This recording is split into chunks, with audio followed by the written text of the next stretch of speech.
So now, as I told earlier, my favorite topic in this topic, international equity market, MALAO. This is my favorite word and I'm enjoying this. This is related to your equity markets, आपकी shares की जो market है उसके ऊपर. But यहाँ पे हम लोग इंटरनेशनली क्या होता है वो डिस्कस करेंगे.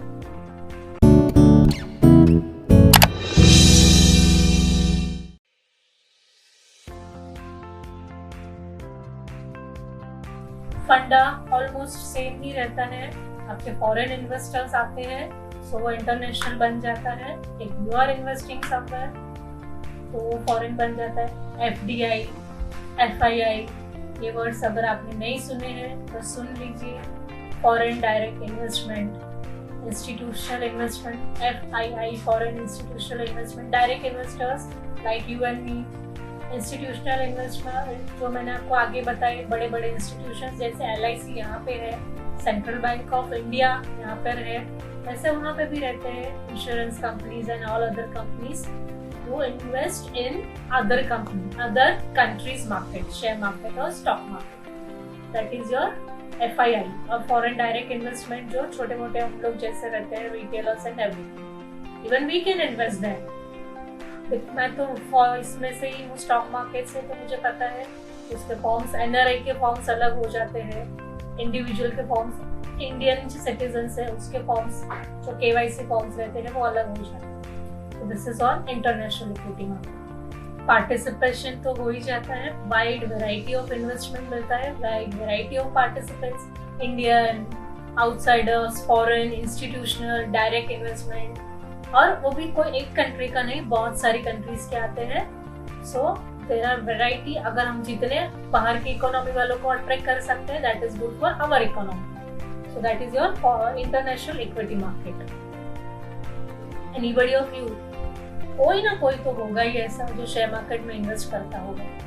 आई am taking class in one of the management college and वहाँ पे मैं शेयर मार्केट के ऊपर ही we have topics of technical analysis and equity market. I have done technical analysis course as well and equity markets की, तो I have cleared all the exams. So वहाँ पे मेरा लेक्चर सबसे पहला मैंने ही रखा है around 7 o'clock. No, it's 7:30. It's near to my house. So मैं पहले 7 बजे टीवी देखती हूँ, फिर मैं घर से जाती हूँ. शुरू में ऐसा था कि कोई बच्चे तो थे इंटरेस्टेड पहले से, कोई नहीं थे. जो बच्चे इंटरेस्टेड थे सो हम लोग पहले रात तक क्या हुआ है, सुबह हम लोग ने न्यूज में क्या देखा, मार्केट कैसा होगा, उसके ऊपर डिस्कस करते थे. On the base of discussion बाकी के बच्चे लोगों ने भी इंटरेस्ट लेना शुरू किया. You may also earn hard, आपका मनी जो है थोड़ा बहुत अर्न कर सकते हैं. No guarantee, but when you are in this field, when you are learning this subjects, so you should take interest in stock market also. Nowadays I am giving you tip, आप कौन सा ले सकते हैं. IRCTC जैसे ही अपनी trains चालू होगी ना, IRCTC के रेट्स बहुत बढ़ेंगे बिकॉज ट्रेन की टिकट्स बुकिंग चालू होगी. It will start earning profit.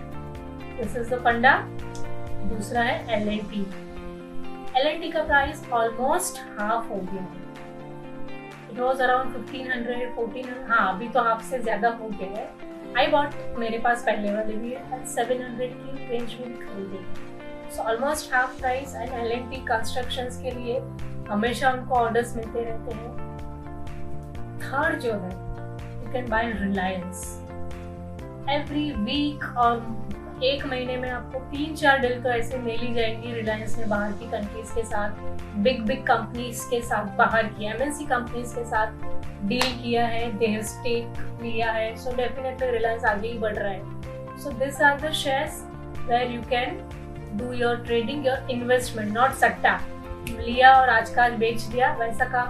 हाँ, इफ यू आर फाइंडिंग कि यू आर गेटिंग मनी तो बेच दो. अगर आपके पास पैसा नहीं है तो आप शेयर मार्केट में काम नहीं मत करो. If you have spare money, ये थोड़े टाइम ब्लॉक हो जाएंगे पैसे तो, एंड अच्छी ब्लू चिप कंपनीज में go through their results, go through their news and you start investing money. Definitely you will earn money.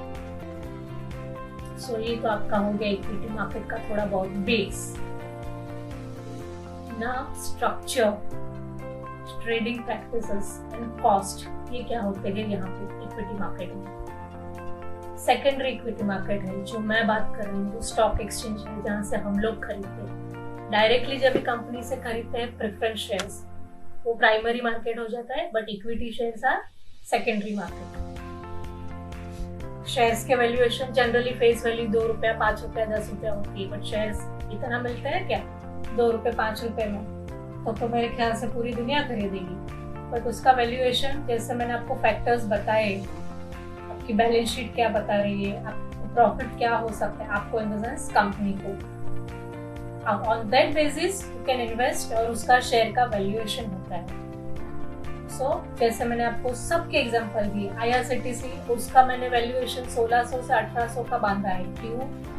15 अगस्त बोला है, अभी जैसे थोड़ा बहुत खुले ट्रेन्स, पैसेंजर्स को थोड़े बहुत ले जाने चालू हुए, तो भी थोड़ा प्राइस उसका बढ़ ही गया। पहले अगर मैं देखती थी तो इट वॉज अराउंड 900, अभी उसका है 1300 के आसपास मिलता है, क्योंकि गुड्स ट्रेन चालू हो गई है। पैसेंजर ट्रेन, मेल ट्रेन थोड़े ही चालू हुए हैं टू टेक आउट पर्टिकुलर जो यहाँ पे नेटिव अपने एक जगह फंस गए अपने नेटिव में ले जाने के लिए।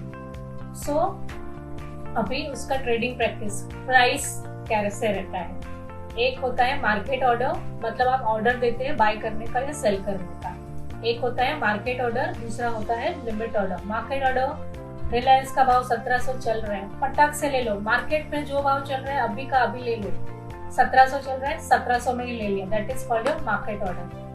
तो मैंने आपको बाइंग का एग्जांपल दिया। लिमिट ऑर्डर 1700 में लिया आपने तो डेफिनेटली आप प्रॉफिट में ही बेचेंगे। अभी 1710 1780 चल रहा है, नेक्स्ट डे आप अगर देखते हैं, but you will calculate buying and selling brokerage, आपके transaction tax, security transaction tax, आप बोलेंगे मैं 1820 में बेचूंगा, अभी रेट चल रहा है 1780, so you will place an order to sell 1820, that is called your limit order. तो वही लिमिट में आप बेचेंगे, मार्केट में जो भाव चल रहा है उसमें नहीं बेचेंगे। अगर सेम वे में बाइंग के लिए भी बोलूं, 1700 रेट आपको बहुत ज्यादा लग रहा है, आपको लग रहा है कि वो शायद कम आएगा, मार्केट नीचे आएगा, तो आप लिमिट ऑर्डर रखते हैं टू बाय 1680, आप बाय करेंगे 1680 में, वो भाव पे रख देंगे, शेयर आ भी सकता है नहीं भी आ सकता है, तो that is called your limit order. Same way बेचने के लिए भी आप चल रहे हैं, चलो 1680 में लिया, 1780 चल रहा है, you will not wait for 1800, 1780 चल रहा है, बेच दो, मार्केट में बेच दो, that is called your market order. Now next is there are many type of persons appointed in a dealer market. क्या होता है? Brokers trade through dealer, public do not directly trade with the one another, directly आप trade नहीं कर सकते, मैं directly आपको share नहीं बेच सकती हूँ, आप मुझे नहीं बेच सकते हो।